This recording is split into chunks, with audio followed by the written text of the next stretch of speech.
to offer Green Group support for Baroness Thornton's amendment. I almost feel like I don't need to, given the Noble Lady Baroness Freeman of Steventon very powerfully made the argument in terms of the way in this the bill unnecessarily exceptionalises abortion when there are very comparable procedures conducted in similar procedural ways, hip replacements and cataract operations, that yes, we need to improve the collection of statistics, but we don't have a bill before us to do that. By definition, the exceptionalising that's going on is very obvious. But I want to pick up two comments made by the Noble Lord Weir of Ballyhome, and most respectfully to disagree with the Noble Lord. The first of those was the Noble Lord said what's happening in the US is not relevant here.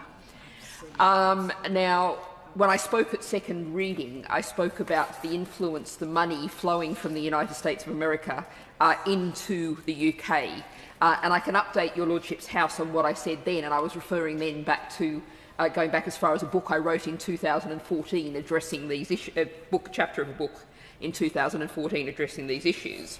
And this is something that's been highlighted by Pete Geoghegan from the Democracy for Sale email, among others, about the fact that the so-called Alliance for Defending Freedom from the US is massively funding.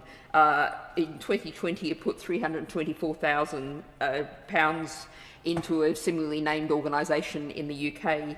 By 2024, that had risen to £1.1 million of the organisation's total income of £1.3 million. So we are debating this bill in the context of that flood of US money seeking to influence what's happening in the UK.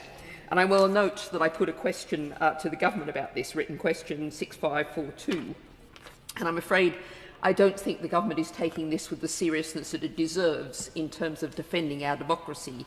The answer I got referred to lobbying of the government and what measures the government has in place. We need to think about the measures we need across all of our society to deal with the inequality of financial arms that is occurring in these debates because of the money flooding in from certain forces within the US. The second point, also picking up the Noble Lord Weir's comments, was he said that the Noble Lord said the context didn't really matter, but of course this bill appears before us in the context of more than 60 MPs in the other place backing amendment, one amendment, there's another one as well, to decriminalise abortion, to actually end the exceptionalisation of abortion right across our law. And that would make this bill look particularly strange and ill-fitting.